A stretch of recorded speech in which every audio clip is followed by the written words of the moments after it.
Well, hello, everybody. Hello, all of my courageous queens, my courageous kings.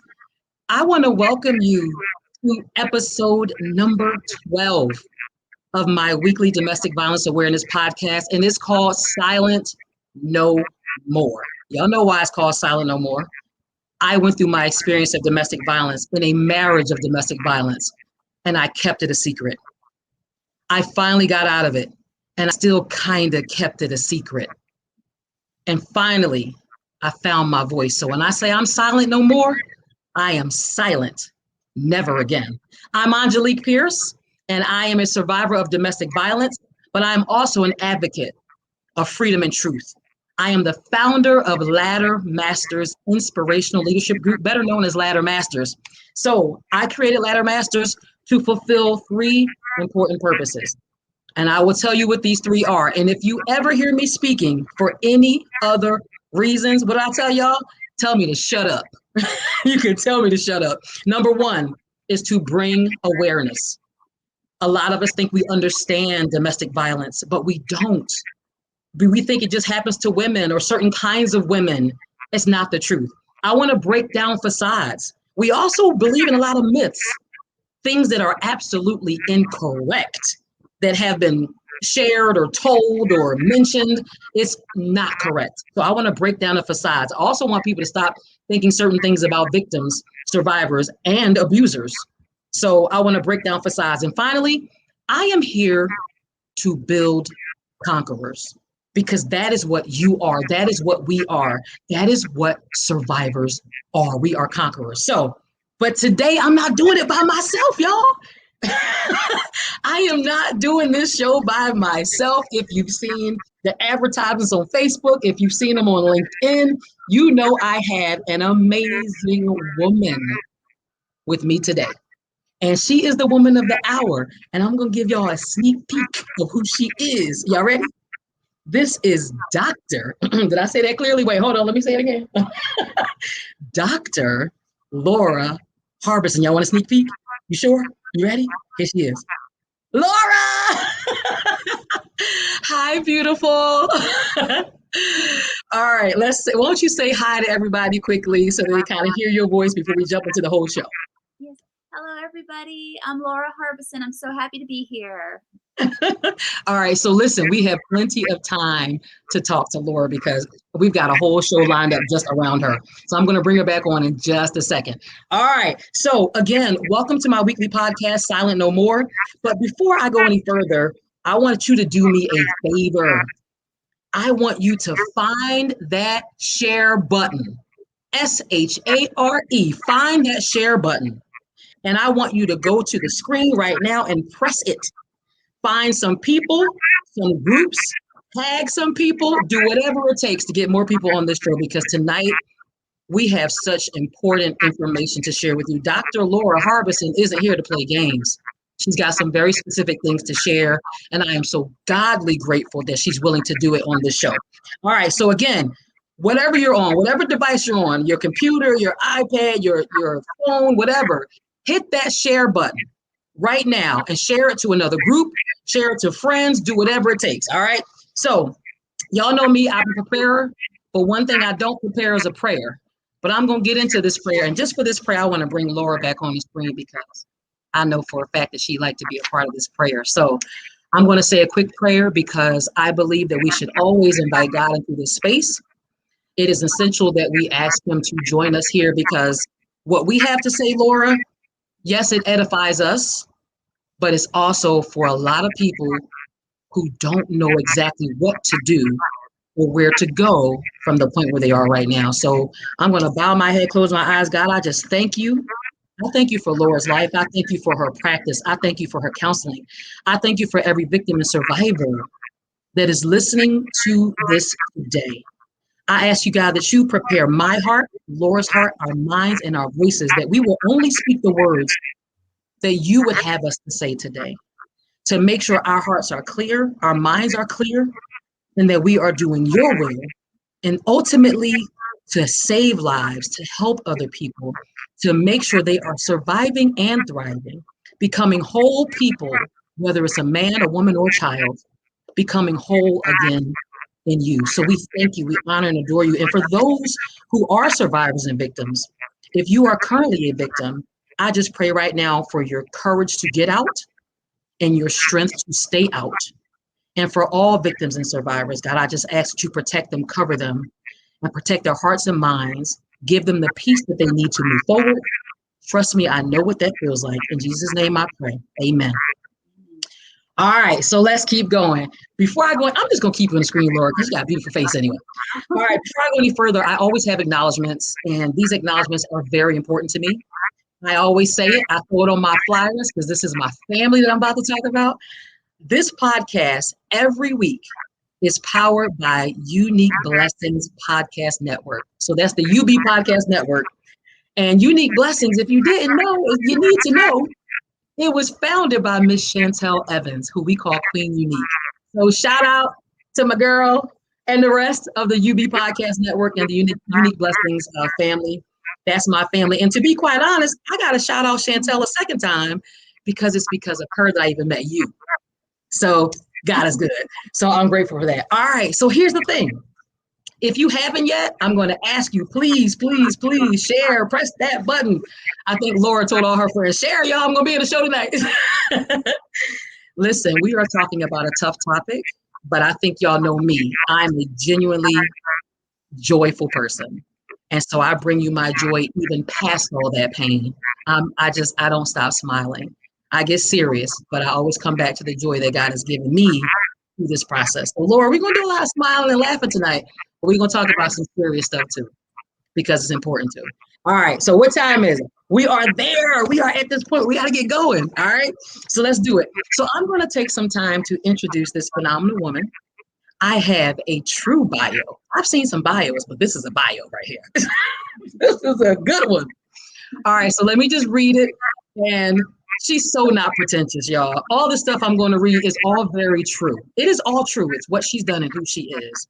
But wait till we start talking and you really see who this beautiful woman is. All right, so Laura Harbeson, she is the executive director for Creative Counseling and Learning Solutions, PLLC. And she's also the founder of the nonprofit organization, CCLS Family Services. Now, her approach to counseling could be described as these, I love all these, client-centered, strength-based, because a lot of us think about our weaknesses and what we don't have, right? But it's your strengths. It's strength-based and it's holistic.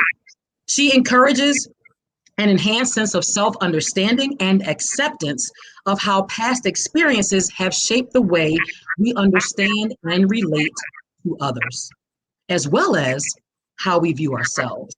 So true.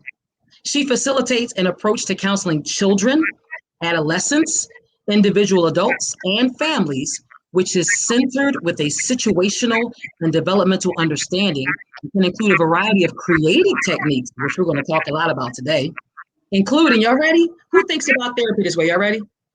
Art therapy, outdoor activity therapy, animal assisted therapy, equine, I had to say that right, equine assisted therapy, music therapy or play therapy, and may utilize cognitive behavioral based interventions such as PCIT and or TFCBT. I'm going to have her explain those when appropriate. Laura works with clients ages 3 and up. She touches our babies, y'all, our babies, ages 3 and up. Specializations include working with those that have experienced domestic violence, sexual and physical abuse, human trafficking, poly-victimization or complex trauma, trauma whether personal or vicarious, self-injury, anxiety, parenting, sexual identity-related concerns, self-esteem issues, and even professional growth. What don't you do, Laura? Goodness gracious. Laura has presented various trainings and lectures to diverse audiences on mental health related topics and has offered consultation services for agencies that wish to enhance their abilities to provide optimal treatment for those that have experienced complex trauma, including but not limited to human trafficking. And can I tell y'all, I just found out, listen to me, y'all know how much I love my sorority. Can I tell y'all, I just found out that she did an event for Delta Sigma Theta Sorority Incorporated. What? Laura is everywhere. All right, I can't take it anymore. Equine therapy, expressive art therapy, dance music therapy, hands-on experiential learning-based counseling. Laura Harbeson, welcome to the show. Thank you. That was a lot. That was a That was lot. an introduction. Hey, listen, I just added the voice to it and the energy behind it. But I got to tell you, I am amazed by all that you've done and all that you do. You are a phenomenal woman. Thank you. Thank you, because people like me need people like you. So Yeah. thank you, Laura. Anything you want to say before we jump into the rest of the stuff? Now just go for it. You're just ready to go for it? Okay, one last thing. I do want to have a quick disclaimer before we get started. This is our medical disclaimer. It's very important. This content is not intended, just to be clear, it is not intended to be a substitute for professional medical advice, diagnosis, or treatment. All right, so let's be clear. We want you to always seek the advice of your physician or another qualified health provider with any questions you may have regarding a medical or psychological condition. So, having said all of that, we put that part, we did that. Laura, you and I have talked a lot, have we not? Yeah. We talked a lot. And I share with you some key outcomes that I hoped to get out of this session. I believe it's going to happen. So let's jump right in. Now, I read this amazing bio of you, as in, I mean, you are the bomb, right? We got that. We know it. But I want to talk about who Laura is, the woman. Like, where are you from? You know, like, what do you do when you're not working? What's on repeat in your music playlist? Let's start with where you're from. All right. Well, I grew up in Massachusetts. Okay. I've been in Stanley County here in North Carolina since 2001. Can you get any louder? Can you get any louder, Laura? Can Any I what? louder? Can you get a little louder? Oh, sure. Does it help if I'm closer? That's better. Yes, there you go. So I grew up in Massachusetts, but I've been here in Stanley County in North Carolina since 2001. Got So it. for a long time, but made my way up and down the East Coast in the process to get here. All right. So now, what are you doing when you are not working, when you're not in therapist or counselor mode? What are you doing? Well, there's not much time I'm not working. Okay. When I'm not working, I spend as much time with friends and family. I like to hike, kayak, Wow. the outdoors. Outdoors is crucial to be a part of my life. So I love being outside in nature. Now, this is the critical question. Yeah. Everybody's got to know. What is on repeat in your music playlist? Period. We got to know. My whole playlist is on repeat. I have so many songs on my playlist with every genre of music you can imagine. So, music is a part of my healing process, a part of my self-care. And so it depends on the day what I have to play over and over and over again. Sometimes it's old school R&B like Motown, Temptation, Supremes type music. Sometimes it's something within the rock and roll genre. Sometimes it's the pop. I love to sing along. I love to get right into the music. Music is really a part of who I am. I So love it. it's just one genre, one song. It's even hard to pick a favorite. So, are you dancing when this music comes on? I'm just messing with you.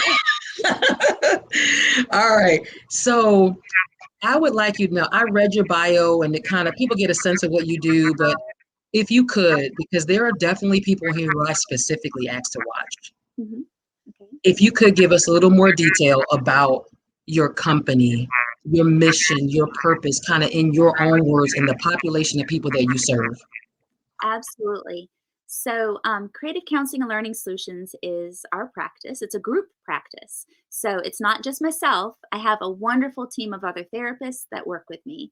And we are collaborative in nature. So, we love to be able to partner with other professionals in other fields that can help us wrap holistic services around the people that we provide services for. We are community based, so we're not just in our offices. We do have two offices. We have one in Albemarle and one in Concord, but we're also out in the community. So we show up at the hospitals, at the shelters, at the schools, anywhere that the people need us to be.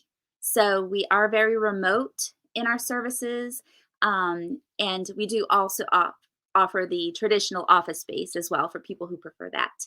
We have services for children, youth, teens, adults, individual counseling, couples counseling, families counseling, the whole realm. And again, it's not just me. So we have different providers at my practice that have different specializations. However, my specializations tend to be more around the complex trauma, the trauma itself. I do specialize in other things as well to give myself a balance, because that's part of the self care that is necessary. But that's really where my heart is helping people through the real hard stuff, such as domestic violence. I appreciate you so much. It's a lot there. It's a lot, and I mean, you've already said so much, and I'm thinking, how do we package all of this so that people can like digest it? Because there's going to be a lot, and I think if we go through this process, we kind of outlined the conversation for today. I think if we follow that, we will get people to the place we need them to get to. So, Laura, you're here talking to me. You've said some of the words that make people go, domestic violence, trafficking, right? Abuse. Those are not easy topics. They are the what I call not so pretty topics. But yet here you are on this podcast with me, standing ready to talk about it. All the work you do in the community, it goes on and on and on. So why is the work you do in therapy so important that you are willing to share it right here on this show with everyone? Why is it so important? Well, we all need somebody sometimes. So, not one person I've ever met has ever been able to tell me that they've been able to go through every challenge in their life completely alone. So, sometimes you can have a friend or a family member that's there for you to help you through it. But when they're there with you, they're not able to necessarily be objective. So a lot of times they're like just being on your side all the time. And that can feel wonderful to always have that person that's on your side supporting everything you think and say. But at other times, we need to be challenged. We need to have somebody who is objective to be able to challenge us in a way that makes us hear ourselves in a way that maybe we don't automatically hear. Yeah. Challenge our thoughts about ourselves, our thoughts about our situations that we're experiencing. And counseling can do all that. But I do kind of consider it as a walk with the person that I'm working with. So I think of the person coming to counseling to see me as a partner in their healing process. Yes. So it's their healing. They are the leader on the walk, but I'm there beside them. I'm there to listen. I'm there to reflect back. I'm there to like point out the obstacles before we get there that they might face, so that way they can lift that foot up and step over that obstacle. I'm there to help them when they trip and pick them back up, as they are continuing their walk. So it's not where somebody is having to walk this walk alone. And counseling is one way that somebody could have that partner through the walk in their healing process. Oh, yeah. So I'm very metaphorical, by the way. But it works More than perfectly. that one. But yes, I think of it in that way, that we all need somebody. I need Yeah. somebody sometimes. And sometimes it's family, sometimes it's friends, sometimes I'm calling for therapy. So we Mhm. all get there, and it's okay to be vulnerable. And when we are vulnerable, we're able to actually heal in a way that is permanent. Yeah, and you're very clear about my story and some of the stuff I've been through. And I remember going through my own therapy sessions with my counselor at the time. I think I went through 3 or 4 of them, to be quite honest. But and I remember I thought, God, she must have the patience of Job, right? Because because I felt like I was probably covering the same things over and over again, and I was crossing these same bridges over and over again for a while. But then, like you said earlier, to walk with us, to walk beside us, you almost sometimes feel like you're carrying us. So Yes. anyway, my own experience. I know during this call, sometimes these things hit me. These kind of discussions, they hit me.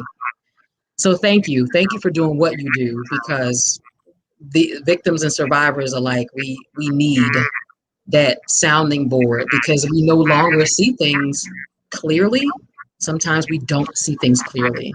Um, so I want to cover something that's very basic and very important, because I need everyone to kind of be on the same page with us.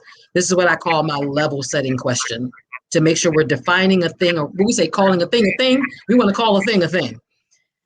First of all, let's talk about this phrase trauma and abuse and all these words we throw out there. Can you just spend a little time talking about trauma, defining it, what this thing is, the sources of trauma, how it gets expressed? Give us some of that insight or understanding from your perspective as a doctor. Absolutely. Well, and here comes metaphor again. Yep, So, no problem. Let's go for it. first of all, how I want us all to conceptualize trauma is not by one definition. And that's difficult because there is an exact definition. If we were to look it up in the Webster Dictionary or Google it, there is a definition there. But one thing I want to challenge everybody that's paying attention right now is to not have expectations of what trauma is or isn't. So somebody could come to you and tell you that they have experienced trauma. Listening to what they might share, you might be very surprised that that would be trauma at all. But for them, it was traumatic. And therefore, we need to be able to sorry, I can't say the word, to recognize the validity, there it is, of their experience being traumatic. We also don't want to label something as trauma if somebody doesn't feel like it is. So I'm going to give you two quick examples. So for the first one, if we are like thinking, well, that's not trauma. I had a woman that had come to me for counseling, and she had listed on her self-referral form that she had experienced trauma. And Mm-hmm. so she was partnered with me as a therapist. And when I started talking with her, she had shared with me that her experience of trauma was that her father would like pull away attention when she didn't perform to perfection, whether it was academically, whether it was anything that he had expectations for her in the home, her work when she started with a part-time job, if it wasn't a good enough job. And Yeah. she ended up carrying this over into her relationships as an adult in a very maladaptive way. So it was where there's lots of bumps along her way because she never felt good enough. And Mm. anytime that somebody would be in her space, say her husband, for instance, if he just came home from work and was just tired and just wanted to sit down and relax, but she saw that he was quiet, she instantly responded as if he were thinking she wasn't good enough. So she would start to question, like, Yeah. is the Like it house was her dad, right? dinner not good enough? Did I not cook the right thing? What did I not do good enough? So for her, the removal of attention and affection was traumatic. Now, that's Yes. not something that's listed on the ACEs study when we talk about trauma, but Yes. that was traumatic for her.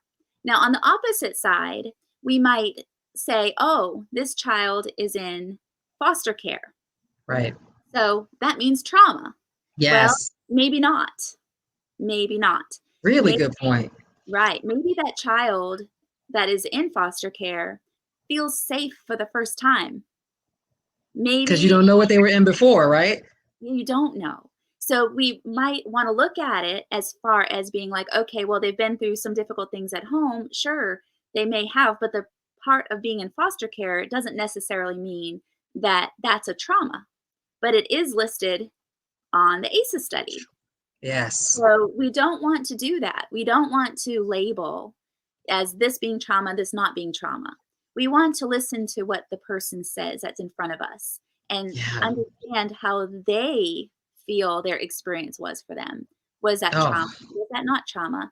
And when I talk about trauma, it's about how has this experience affected the person? Has it Hmm. affected them in a way that had brought on some maladaptive symptoms like anxiety, depression, or just interpersonal challenges like when this happens, I have this self doubt. or Yes. these inner thoughts that are trained in a part of me now that are from these past experiences. So that could be trauma. So Mm. it's not something that I want to necessarily label, because I feel like we do that too much. And in that process, we're either trauma comparing Ooh. or trauma bonding, or we're not validating. So we need to stop comparing traumas. Like, it's not about like his story is worse than her story, or my life is, not as bad as their life, or any of that. I don't want that. I want us to be able to just be that clean slate and be there for people with an honest and open heart. You And are just, gosh, like I just feel like you speak what I feel. When I do these shows with survivors, mhm, sometimes I will say, let me just say this right off the bat. We don't compare stories. no, Your situation was yours. My domestic violence was mine. It was traumatic to me because it was my situation, and yours is yours. yes, Whatever you say is your truth. My truth is mine. There is yes, no saying, oh, that wasn't really that bad, or oh, yours is really bad, but hers really wasn't, right?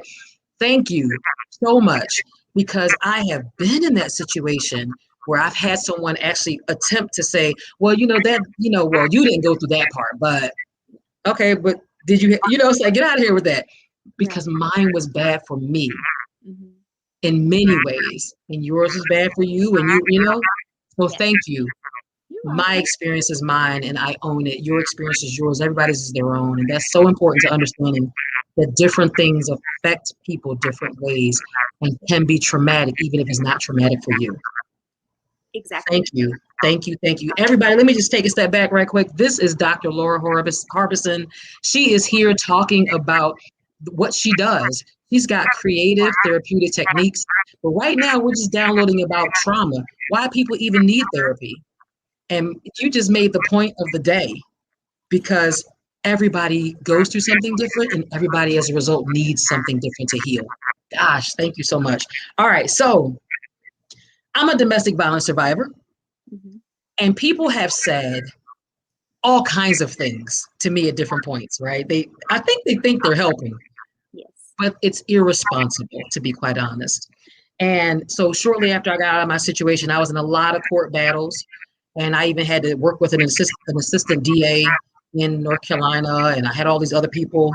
And I have heard people say many things. For instance, you have got to move on, Angelique. I hate that phrase, by the way. Like, I had to come up with something new. Move forward. I can accept move forward, but move on just bothers me. And I've also heard a lot of people harp on, you need to forgive him and let it go. I understand what they're trying to communicate, Laura. I do. I understand that they mean well, Yes. but you can't just move on from trauma. So, all right, I try to help people understand that healing itself is a process. Just like getting into the was a process, healing is a process. So let's talk about that. Let's talk about this idea that healing happens over time and Yes. it's not a snap your fingers thing. Can you give us more insight into that? Absolutely. And you brought up so many different points in that I want to make sure I hit on. So hopefully I don't miss anything. But first of all, I want to remind everybody that in the healing process, it is not a linear process. There's no set beginning, there's no set end, there's no set steps along the process that is the same for everybody. So everybody's healing is very different. Everybody's path is very different. Everybody's trauma is very different. We've already mentioned that. So it's very silly, I think, to think that if our traumas are different, people we recognize have differences. Why do so many people think that the therapy is going to be the same? So we need to be more humble, I guess, and as therapists as well, to not think like, oh, I hear the trauma word, that means this therapy. Not Yes. necessarily. People are the expert of what they need, what does work for them and what doesn't work for them. So Mm-hmm. we need as providers to listen to the people that we're working with and really bring them into that therapeutic process to have them contribute, not just at the beginning. We're told to do this, but what I've seen happen in the actual clinical world is that the client might be there involved in a treatment plan, but then afterwards, the therapist like just zoom, goes. Wow. Well, that person needs to be in that process every session. And the therapist has a responsibility to check in, like, is this working for you? Did this Mhm. go well today? What was helpful? What wasn't helpful? And for us to do our job by providing what is necessary and needed for that person. Mm. Um, so I also wanted to go back to some of the things that people say, that moving on. Yeah. I like to say that thing from Finding Nemo, that keep swimming. Keep That's swimming. that's more like it, than move on, Yes. because that indicates that there's a definitive end. Yes. And And there it is sounds like get over it. It sounds like get over it. That's the exactly. problem. And I agree that people have really good intentions when they say things like that. And there's other things that I wanted to bring up that are common things that people say that I'm going to ask y'all, please don't say this to a victim. Oh, One of them, like one, I've said to people before I realized how it could be heard by a victim, okay, is God only gives you what you can handle, ooh, okay, wait, hold on. We're gonna right? put a pin in this So one. I Stay know right here. Stay right here. I've had a client actually tell me that when they heard that from somebody, it made them walk away from God, Ooh. because they said that if God gave me this, I don't want that God in my life. Mm. So while the person who said it was really trying to help them understand that God was there and a support and, a source of strength for that person, the person heard it as being like, God did this to me. Mm. God wasn't there for me. And not only was he not there for me, he He gave me this problem. right. So that's what that person heard. Okay. Mm. So we have to be really careful about what we say. And there was another term that I was thinking of too when you were first talking about it, but it kind of left me at I the did moment. the he need to forgive him. Let So for, forgive, that was well, the other thing. it wasn't that one, but it was another one that that I might think of it as we Okay. continue to. Okay. I'll ask for forgiveness if I have to go back Don't to worry, get I won't mind at all. Laura, you're um, great. it's another one that I've recognized that I've said before, Hmm. and that I've learned not to say it anymore. And that's one thing that is important too, with being able to listen to my clients, not just, I'm not an authority. Yes. We are an equal partnership Yes. within your treatment. And so I learn from them as well as them learning from me. And that's really important. And another thing that I've learned from one of my clients that really surprised me, which is kind of funny, because when I got my PhD and it came in the mail, I was all excited about this piece of paper. And I'm like, I worked so hard for this. I was told by my stepfather, by people I was in relationships with, by my school counselors, I wasn't smart enough for college. And here I am with this piece of paper saying I got a PhD. So I was so proud, Hmm. right? I took my master's off of my wall, my master's paper off of the wall, and I wanted to get matching frames to put back on the wall. Well, I Yeah. had a woman come in that had experienced really hard traumas. Pretty much Mm. everything on this Mm. she checked. And so she looked up on the wall behind me and it was blank. And she said, You know, I've been to 14 other therapists and none of them helped me. But, even though coming here, I was already thinking that you weren't going to be able to help me, I think I'm going to give you a chance. And I was like, Oh, well, thank you. I'm glad that you feel comfortable. Right. And I hope that I will earn your trust because I know that I have no reason to demand it. Hmm. And she said, Well, you're the only person I've ever gone to counseling for that didn't have pieces of paper all over their wall telling me how and why you're better than me. Like, Oh, look at that. I was like, those You're aren't like, thank God I the just happened to take him off the wall. I just had them off the wall to get matching frames on my wall, Yeah. because I'm like, that is something I never thought of. I never thought of that. I thought that somebody would want to walk into my office and see that this That person you have the credentials, right? that has a credentials, but no, not somebody that has been knocked down by authority again and again Yes. and again. They don't want to sit with somebody else in authority. Yes. Look at Who's that. better than them. All right, so So I gotta know. Are they up on the wall now? Or are they not up on the wall? you know, You left them off? so I don't even know where it is. It's probably in the closet somewhere. I know that's right. It's funny how things change your perspective. Hey, we've got some people checking in saying hello. We got greetings from Jacob. We got greetings from Chantel. Jacob has a question, and we're getting ready to bring up his question. But I just want to quickly say, everybody, again, this is Dr. Laura Harbeson. I like to listen. I give people their credit where it's due because it's not easy to do what you're doing. And if you didn't know, this show, and there's a reason this show is specifically called what it is, it's episode 12, Beyond the Couch. Why is it Beyond the Couch? Because Laura has creative therapeutic strategies for healing trauma. Not saying that having on the sofa or having a conversation on the couch is not the right thing. It is another technique.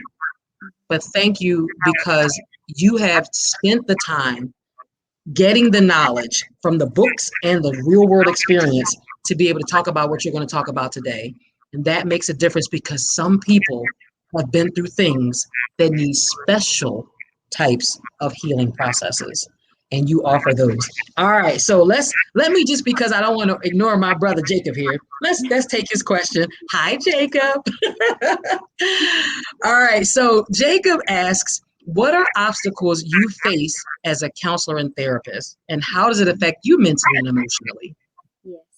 Well, there's obstacles that sometimes I don't expect sometimes. But some that I've run into quite a bit have been just within myself when I can't just fix a situation for somebody. I sometimes just wish I had this magic wand that I could just wave it and make things better. I Mm-hmm. can't do that. I have to rely on the person to take what I give them in a counseling session and be able to do something with it themselves. So that's an obstacle that I've faced quite a bit. That Yeah, I just wish I could fix it. Um, it affects me mentally and emotionally when I sit with somebody and hear their story because I am an empath. I do feel what they're bringing to me and what they're feeling. And because of that, self care is vital for me. I wasn't always very good at self care. Sometimes I still forget to do it or I don't have time to do it, but I have to actually plug it into my schedule to make agreed. sure that I'm doing that. So there's times when I have had to leave the office and go outside. I have horses back there. We're going to talk about them in a little bit. Yep, And I'll have to sit out there with the horses by myself. And just like, I just need 5 minutes just to, give something back into myself to feed that energy back into me. Sometimes absolutely. for a day that I've had back to back clients and it's been just like heartbreak after heartbreak that I've heard about and it breaks my heart to hear about it. I have to go up to Mora Mountain State Park and I'm so blessed to have that close to me. And I get up there at the lookout and I look out and I'm like, it is a beautiful world. Mm-hmm. It's all horrible. This is a beautiful world. And I have to remind myself of that. And being able to do that helps me mentally and emotionally. Taking that time to give back to myself. That oxygen analogy you might have heard before, like when you're on an airplane, I travel a lot. That's one of my things I like to do. Is that like you're sitting there on the airplane and the stewardess or stewards will say, if the oxygen masks come down, put yours on first before you help somebody else put theirs on. Yes, So we have to do that as professionals in the helping fields. We have to make sure we're okay. Because if we're not okay, we're not going to be able to help that other person be okay. So our hurt is going to carry over into that time with them, and it's not going to be fair to them, and we're not going to be our best. And if we're not our best, we're not going to be able to do our best work. So it's really important to, it's not selfish at all to take care of yourself. And that's Yes. something that a lot of therapists that work with me, the interns that come on, that I make sure in supervision that I share that. I'm like, what are you doing for self-care? Yes. We have to make sure we're reminding each other of that as well. Laura, you are dropping some serious nuggets. Yeah. You are dropping some serious nuggets. I want you to just tell people, anyone who's listening that may want to speak to you, how can they get in touch with you? Let Sure. us know. Sure. Well, first of all, the office phone number is 980-581-8144. All right. And you can look that up if you don't have a pen and paper now. If you just were to Google Creative Counseling and Learning Solutions. Give it to me one more time. Sure. The phone number? Yep. 980 Yep. 581 Okay. 8144. Got it. And that's not just me directly, that's my whole team. So again, it's not just me there. I have a whole team of professionals that specialize in different things and they're amazing. They are amazing.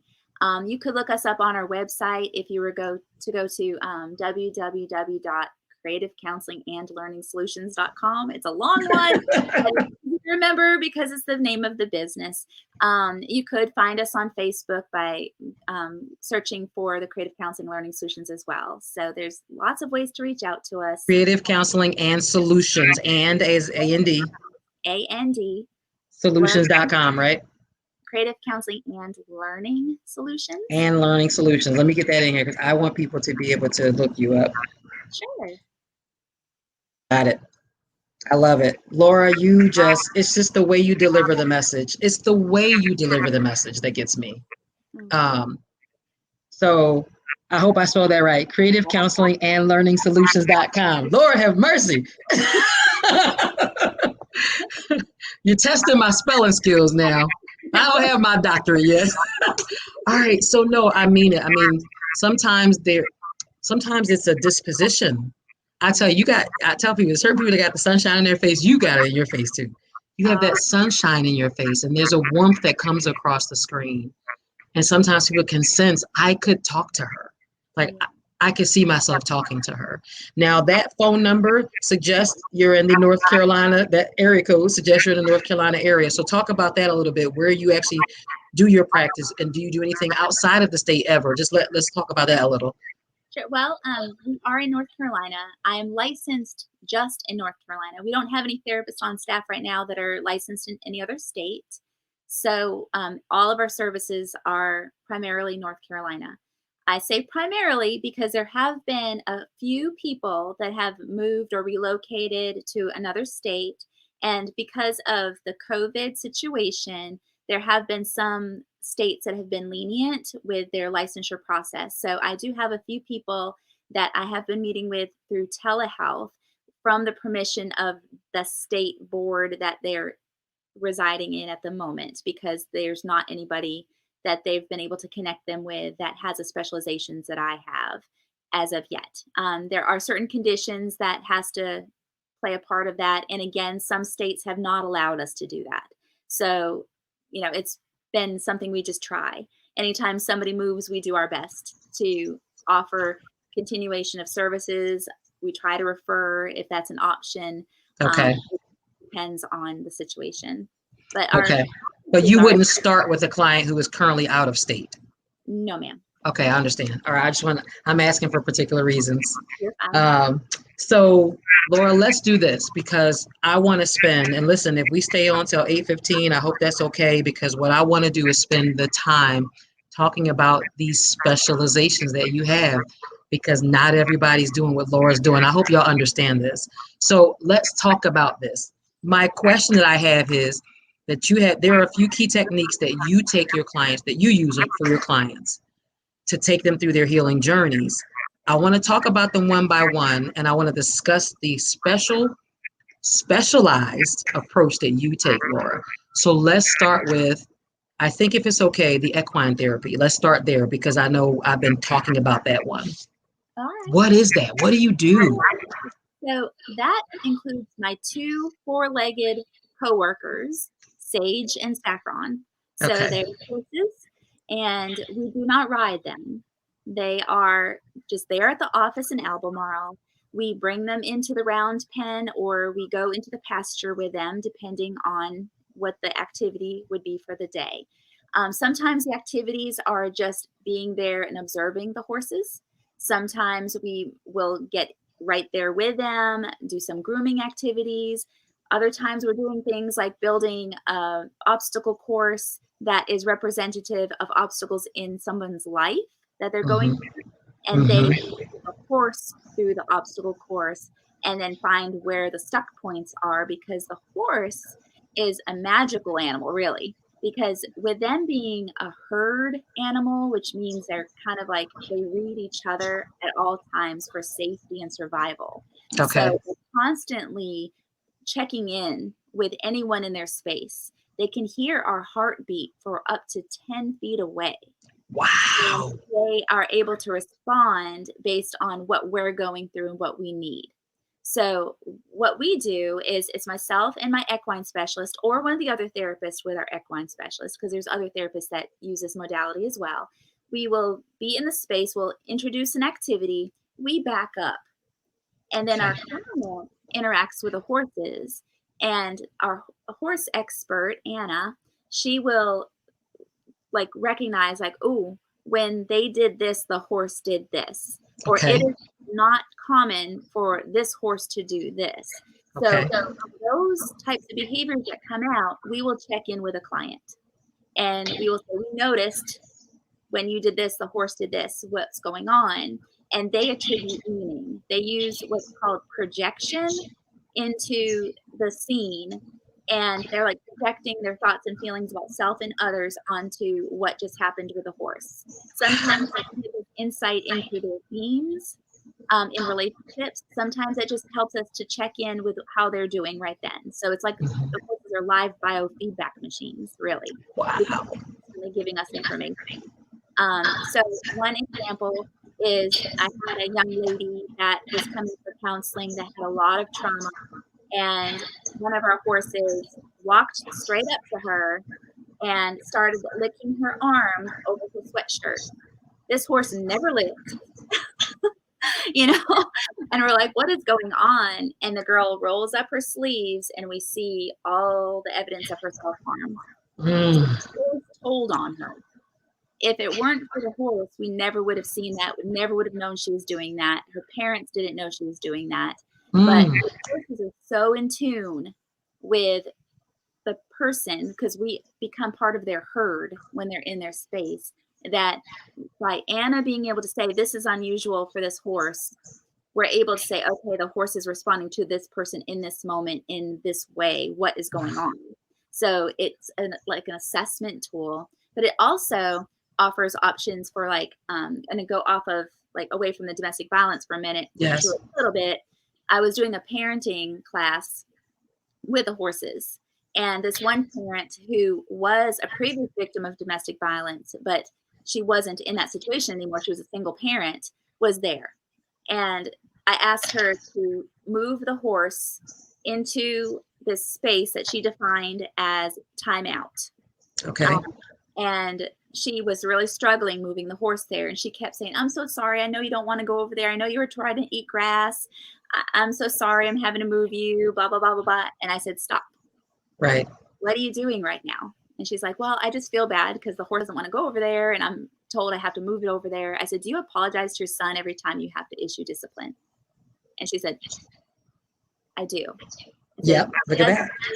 does he get the consequence that you are trying to give him? No, I usually give in. And I'm like, well, is the consequence something that you feel is appropriate? Yes, I just want him to go to his room sometimes, but then I tell him and he doesn't go, and I just give up. Right. All right, this is what I want you to do. I want you to breathe in and breathe out and regulate yourself. And then have confidence, because what you're asking this horse to do is a good thing. The horse needs that, Right. right? Right. And you are a beautiful, powerful, strong woman that can get this horse over there. And you just have to have the right amount of confidence, be calm, and that control will kind of come out. And as soon as she was able to display confidence and Yeah. asked the right way, which there's no real wrong way as long as you have the confidence with the horses, she got the horse to cooperate and went right over to the space. So I said, no, that part of you that you just resourced inside of yourself, that strength, that power, that's what I want you to resource when you're telling your son it's time for him to go to timeout. And Oh my God. I am blown right now. I'm blown. these are Okay. amazing. So they're So so let me just catch everybody up because this is when I tell you this is a space I have never moved into. Like you are, I feel like I'm growing up right now in this phone call. This is, everybody, this is Dr. Laura Harbeson. And among the many things that she does as a therapist, one of these amazing things is that she uses animals as a part of the healing for her clients' healing process. And right now we're talking about horses, so it's equine therapy. And I would not have thought that, I guess it makes sense, right? You say, I want you to interact with this animal who would love to interact with you, but you've got to be in a certain place to do that. yes. And so you understand each other, and the energy between the two of you works to an end, whatever that end is. And in one case, it was getting to this area, time out. In another case, it was something else. I had no idea horses were that in tune to us. Yes. Where dogs, we have a therapy dog as well. They will be unconditional in their love for you. A horse is very conditional. You have to ask the right way. You have to be consistent, calm, and confident. Yes. And if you're able to be there, then you'll be able to be successful with a horse. And then that rewards you and tells you that's what it feels like to be confident, calm, and, in control. And if I can get this 900-pound animal to do what I tell it to do without having ropes tied to it or without forcing it in any way, then I can I can have some control in other areas of my life that I felt powerless. Right. And it's almost like it's about the animal and about the horse and trying to get someone else or something else to do something, but it's as much about you, right? It's almost like finding that lining up within yourself. Mhm. Mhm. Yep. No one's ever told me about this. It's amazing. You should come visit. It's amazing. Come visit the horses someday. I think you're only like an hour away. I'm going to show up one day, like, let me in, let me in. Where's the horses? So Jacob wrote, this is very educational and I guess like eye-opening. I Mhm. appreciate this knowledge. This is a great show. Thank you, Jacob. Because I'm blown myself and I'm doing an interview. Okay, all right. So anything else you want to talk to us about the equine therapy? Anything else that, Not off, not that I can think of. okay, I could speak for hours about that, but okay, for the purpose of this, we'll keep it right there. okay. So, All right, so you also go into the area of the creative arts. And I yeah. know there's kind of different pieces of it. I know dance is involved. Can you talk about that as well? Now, don't get me wrong, everybody. Dr. Harbeson will have a sit down set. You see that pretty sofa she's sitting on behind that chair? She's got plenty of those. She got plenty. So it's not that we don't do that, but Right. her practice and what she does is a whole nother level beyond what most people, they don't even know they haven't even gotten these certifications to do this. So we've talked about equine therapy. Let's now talk about the more creative art side. Let's start with dance. Sure. Well, for dance, what I've been doing is I have a hip hop dance group therapy where Okay. we are not talking about our trauma in this group format because again, some of those human instincts of comparing and all that happen when you have a group with trauma. So Mm-hmm. instead, what this is it kind of brings us through the back or side doors to heal through dance. And if you can think of somebody that has experienced something like domestic violence or abuse, Yes. they like have eyes lowered, shoulders rounded, the lack of confidence. Here with our dance, the first step was to get the girls to look at themselves in a mirror. Yes. So here's this wall that's a mirror. And like look at yourself, see yourself. And then I have choreography that is very simple. Hip hop can be very simplified. It's non-sexual, so it's not like I always tell the girls this. I said, this isn't the booty smacking TikTok dances. This is like Janet Jackson. So we do lots of movements and everything, but there's healing in movement.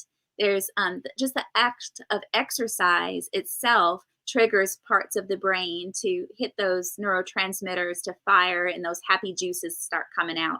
But more so, the girls are learning that they have power and control over their own body. They're learning that self-confidence of like, I'm seeing myself and doing these movements in the mirror. I'm seeing myself in unison with others doing the same movements. I'm starting to build up these other girls like, oh, they are struggling with getting this step.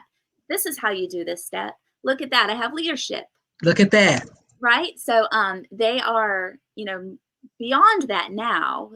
So this group was one that ended in March, but all the girls decided to continue. And we've had more come in, which is wonderful. So now what they're doing is they are building choreography. So I'm teaching them how to choreograph dances, and they're picking songs that are meaningful to them. Back to the Yes. question you asked me about music. Yes. And so it's the song, it's the movement, and it's the camaraderie that the girls have formed with one another without talking about trauma. They all come from similar but different, histories and backgrounds. Right. It doesn't have to be girls. It just happens to be girls right now. Mhm. But that's what the hip hop dance has looked like. And when I started, the participants all came in and they all stood in little separate spots in the room, Yes. and they wouldn't look up at each other or themselves. They didn't want to introduce themselves.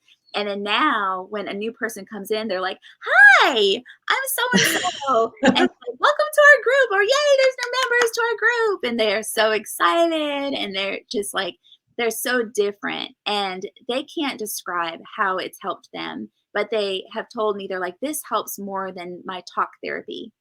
Now, I do offer talk-based therapy to all of them, or they might have a different therapist, even a different practice that they're going to Right. therapy. But just to help them kind of see like, well, this is what I experienced when I made this movement.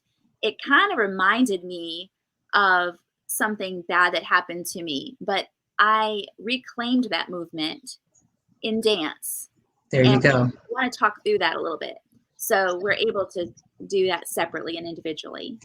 I think this is awesome. So just everybody, this is Beyond the Couch. This Yes. episode is Beyond the Couch, Creative Therapeutic Strategies for Healing Trauma. And we've already spoken to Dr. Harbeson about equine therapy. We've now talked about dance, and I am a dancer. So this one is personal to me. One of my first loves was African dance. Yeah.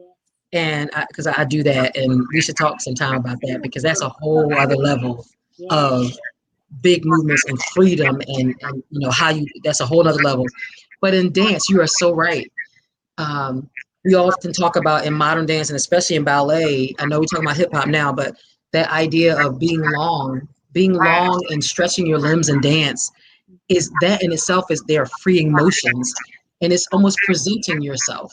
Whereas when you're in a situation of domestic violence or whatever, you almost want to be as far away from the crowd as possible. Yes. But you are putting them in a situation where they're looking at themselves in a mirror, just adjusting to that again, seeing their bodies for what it really is and not for what somebody's telling them it is, and then interacting with other people, perform a dance, which is something positive. Exactly. So I totally see how this works. Oh gosh, I totally see how it works. Yeah. Yeah. And even the Okay, so that's hip hop. Do you do other types? Oh, sorry, go ahead. You're good. I said even breathing, when you're dancing and you're Even exercising, breathing. regulate that breath. So even that part is kind of like a hidden thing that they don't notice. Yes, dancing is very therapeutic. Thank you, Julie. Julie, do you dance? We haven't discussed that. Oh, maybe we should talk about that. I didn't know that. So absolutely. All right. So that's equine therapy. That's dance. What else do you have? What else? What other kind of arts or whatever it may be? Sure. Well, if you were to come into my office, I have instruments all over the room. So I Okay. have a guitar, a ukulele, a piano, a steel drum, a tom-tom, that is accessible. So when somebody comes in, if they just say, like, I want to sit here and just teeter on the piano while I talk, they can do that. If we want something more organized with like producing a song, I've had like I'll print out the keys or whatever. For the steel drum is wonderful because anybody could really play that.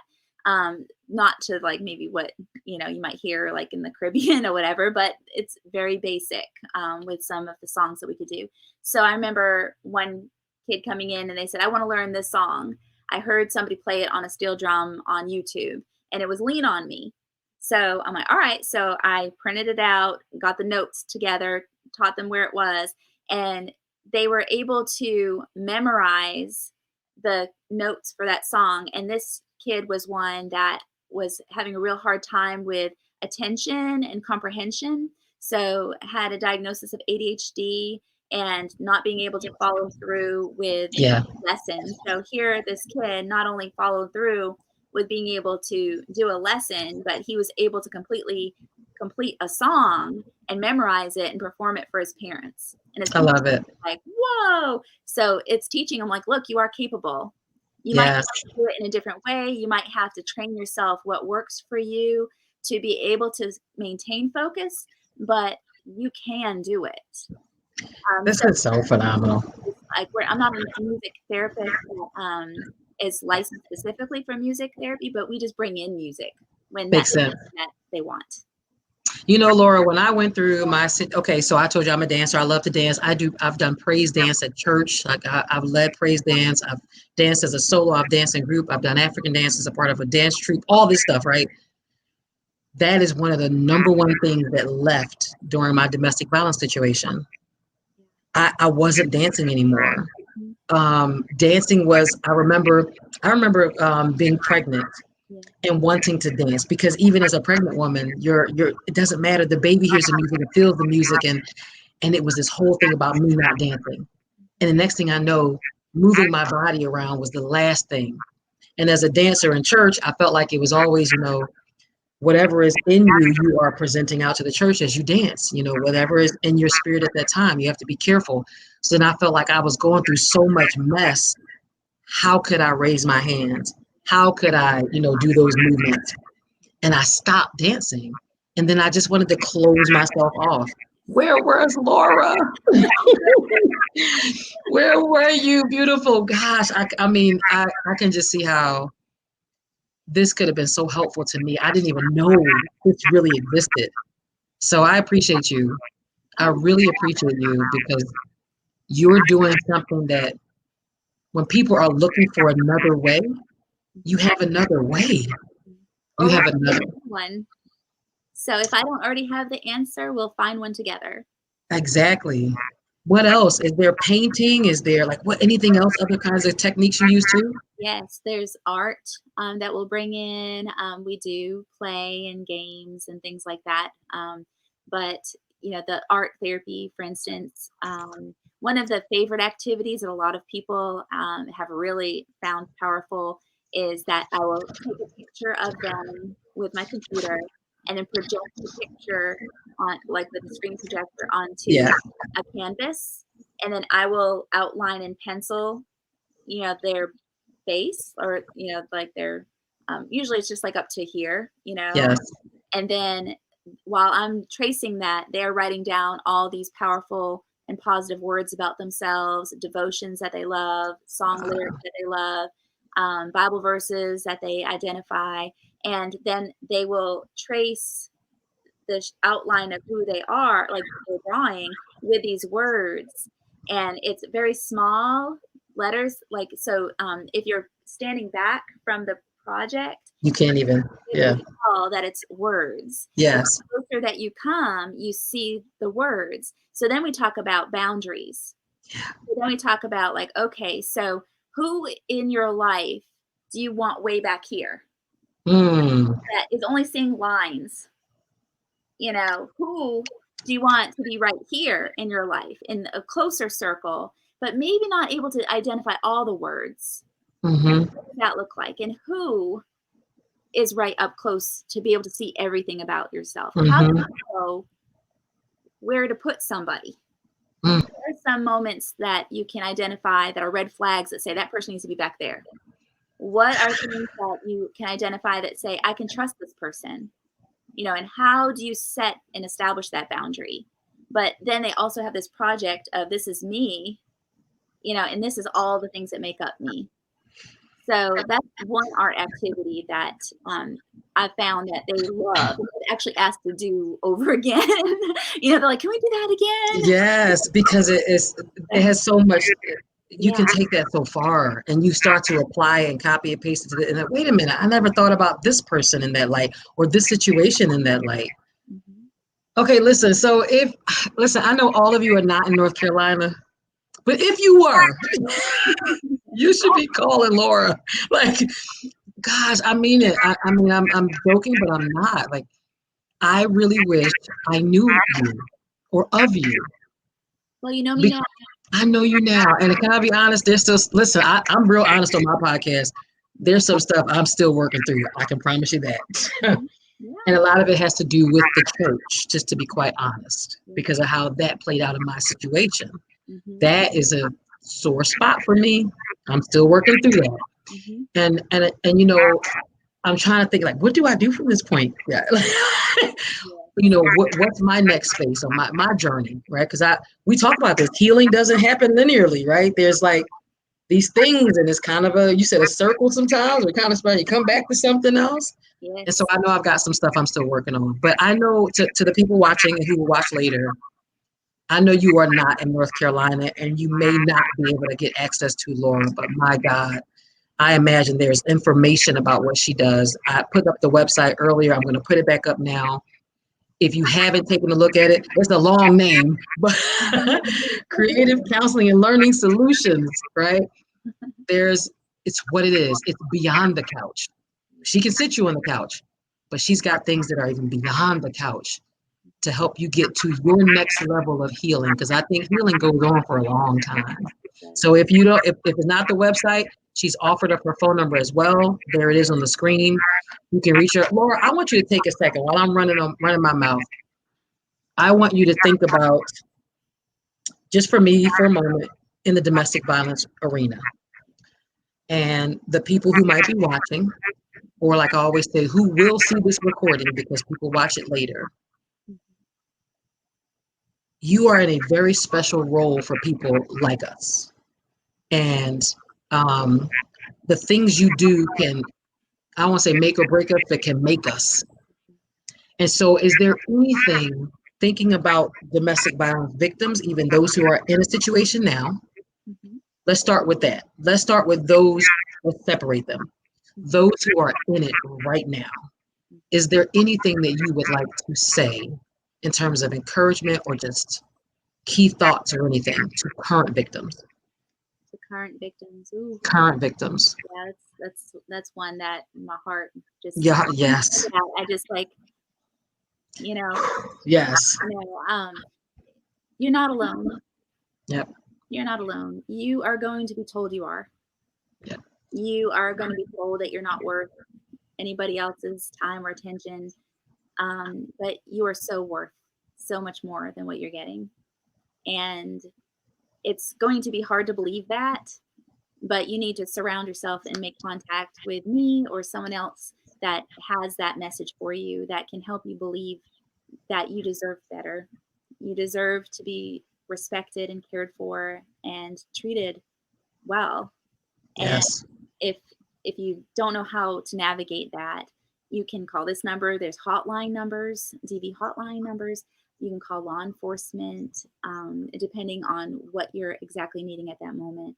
But you are not alone. It is not your fault. And I know that that's something that sometimes, um, I remember like I because I survived lots of traumas myself, and that kind of developed into wanting to be a counselor one day.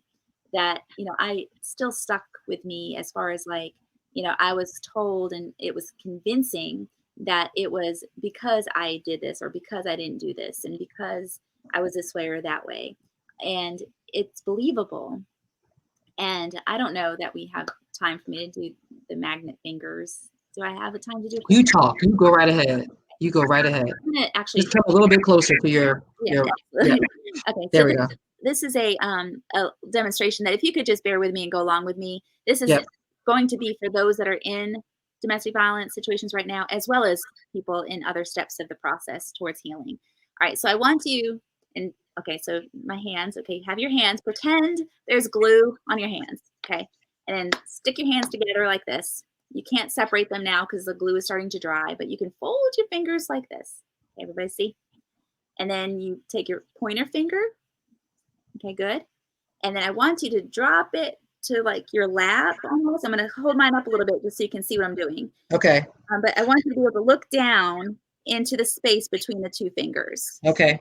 Okay. So as you're looking at the space between your fingers, just listen to what I'm telling you right now. Okay. So don't look at me. Look at the space between your fingers. Your hands are stuck together. You're going to try your best to keep that space between your two fingers. Okay. But no matter how hard you try to keep space between your fingers, you're going to feel the pull of those fingers coming together because there's magnets at the tips of your fingers pulling and pulling together. You're going to try to keep space between your fingers, but those magnets are so strong and powerful. They're stronger than you. They're more powerful than you. And they're pulling and pulling and pulling those tips of your fingers closer and closer together. You're going to have to fight with your fingers to keep them apart. But as you're trying to keep them apart, they just are pulling and pulling closer together. You're going to have more strength that you're having to fight to keep those fingers apart. Mm. And as hard as you're fighting, you're going to feel those magnets pulling and pulling closer together. Mm. If you did that right, and if you followed along, you probably felt your fingers coming together. Yes. You at least felt that you had the force and like the muscles in your fingers were starting to maybe get tired. Yes. Okay. There's no magnets at the end of your fingers, right? But there's 3 levels of our consciousness. There's our conscious brain, our subconscious brain, and our unconscious. Unconscious we're not going to talk about because that's like when we're sleeping. Our subconscious brain and our conscious, okay? So our conscious brain can challenge everything it hears. So when I said there's magnets at the end of your fingers, that conscious brain said, no, that's stupid. There's no magnets at the end. But that subconscious brain is a sponge, and it listens and believes everything it hears. And that's where that fight came in, where you felt that in your fingers. And some people will like, I can't get them apart, Oh my God. right? That's because that subconscious part of our brain believes everything it hears. So when you're told you're stupid, when you're told you're ugly, when you're told you're fat, when you're told you're not worth it, when you're told all this negative stuff, part of you can challenge it and say, no, I'm not, no, I'm not, no, I'm not. But a subconscious brain is accepting it as truth. Mm. So counseling will help unravel all that and remind you that it is not the truth. You are smart. You are beautiful. You are worthy of love. You are worthy of being treated kind. You are important. And that's what we need to remind our subconscious. But somebody who's in domestic violence, just out of domestic violence, a long-term survivor of domestic violence, still has those thoughts. Like, am I good enough? Am I able to do this? Am I able to, move on? Am I able, should I stand up tall? Am I as good as that person next to me? Mm. And that's because of that sponge part of our brain believed everything that it's heard, and it stays there until we do something with it. Oof. Ah. Yes. Yeah. You are absolutely 100%, as we like to say, on point. Because I did the entire thing just like you said. And it's funny because once you said there are magnets in your fingers, I began to proceed literally. Like these magnets, like don't let them come together. But no. And I'm talking to myself about magnets that I know are not in my fingers. But the point of the exercise is 100% valid. I'm with you. There's people putting in some comments here, and I want to make sure I pull them out. It goes back to something you said earlier. Healing is a journey, not a destination. I appreciate you, Queens. Thank you. Yeah. Julie, thank you for joining us. Oh, that's Midori. Sorry, I hit the wrong comment. Wait, Julie first. Deep. Yes. Yes, Julie. Midori is another survivor who actually, she was on my second show. Any trigger that brings about a shadow of doubt, those messages come back. That's right. They absolutely do. So Laura, oh my gosh, any last minute thoughts? Because sometimes I think about the people who are in their circle, their family, their friends, their colleagues,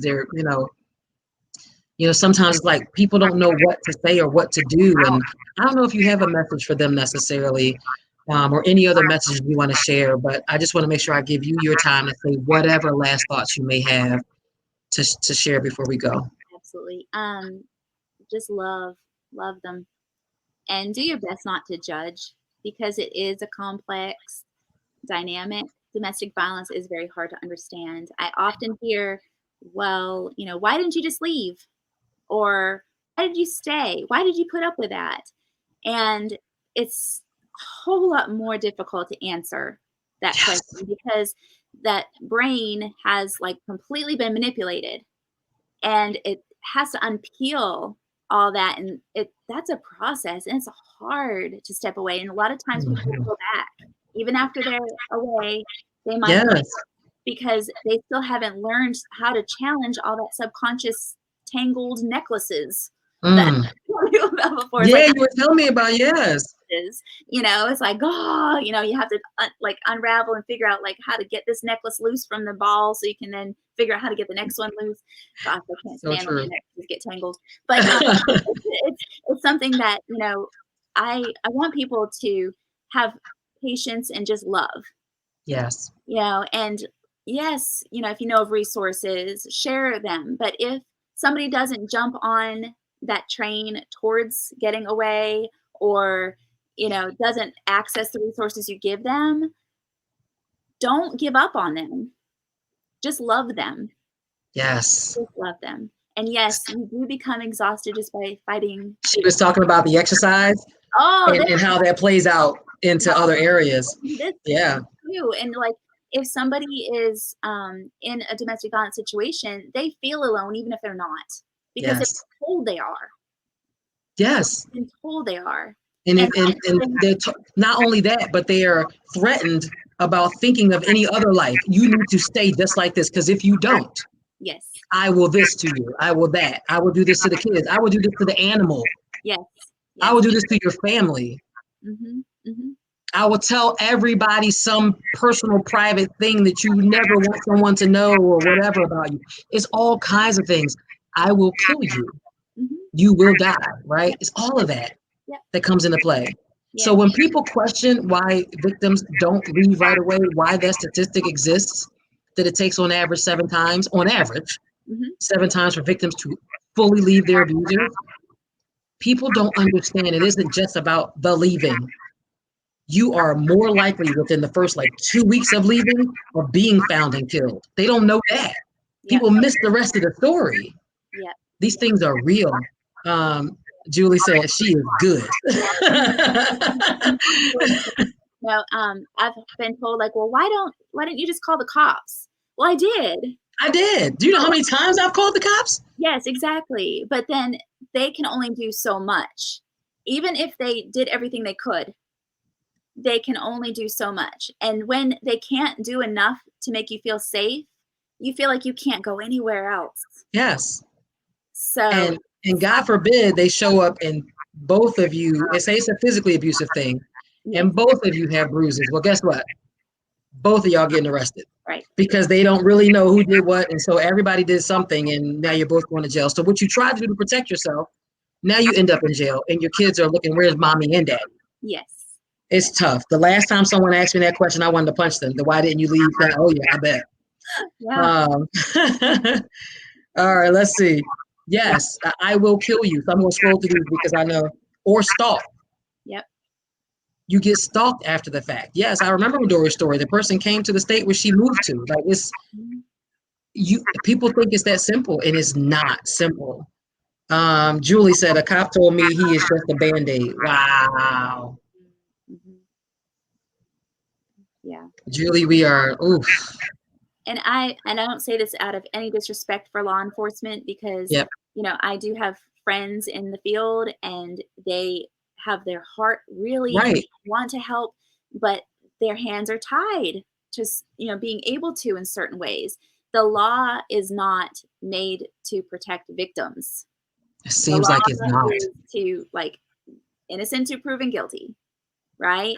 And that doesn't always help the victim. Yes. Um, I I it's typically tell my story, Laura, quickly. The end of it, I always say, I found myself in a situation where my ex-husband he decided to try to throw Drano. mm, That was tough for me because when the cops came, it was, well, it didn't get on you, did it? Okay, well, technically, since it didn't get on you and it just got on the sheets and stuff, that's 50% his. He's married to you, right? Well, that's 50% his, so yeah, no dice. He hasn't done anything criminal yet. right, right. He hasn't done anything criminal yet. Yes. So when you're hurt severely, then, but it's really complicated. We could talk and talk and That's talk. a whole. Yeah. I'll take Midori's comment last, and we're going to shut this down. It says, I heard a girl scream for help and called 911, and the girl asked why I was talking so low. Hello, if I can hear her, her abuser can hear me, right? So, yeah, like, come on. Yes. Laura, I know that you're not big into titles. I know that.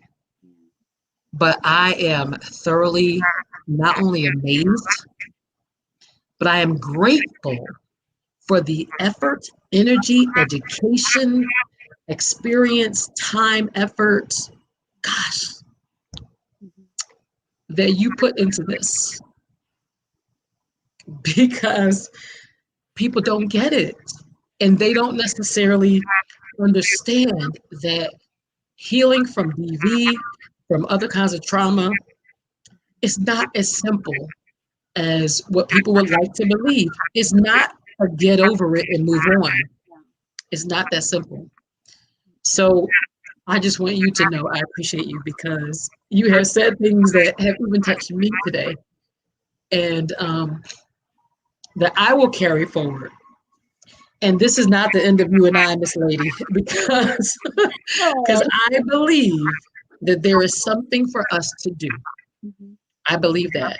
And so I appreciate your life and I appreciate the work that you are doing because it is work. I know it's rewarding, but you're doing work Yes. for other survivors and victims. And it is a beautifully amazing thing. And so I'm grateful to you for it. And I I want you to know that. too, and thank you because I couldn't do this alone. We Right. all have to join hands and fight this fight together. Yep.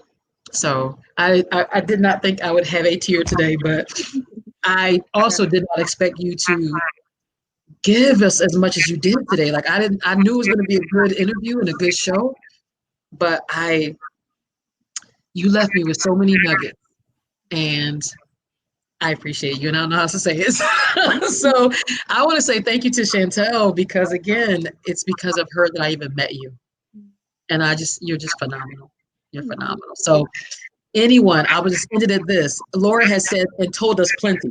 So I won't ask her to say anything else. Okay, I promise, Laura, I won't. But if you want to get in touch, she has given you a phone number at which you can reach her, no doubt. If you want to just kind of look her up a little bit and from the sidelines for a second, you can go out to their website, creativecounseling and learning solutions.com. And please do take some time to read. Look up equine therapy, look up dance therapy, look up, therapy through the arts. But I think it's phenomenal what you're doing. I appreciate it. Any last things except good night. I love y'all. Amen. And just know that you can reach out if you aren't in North Carolina.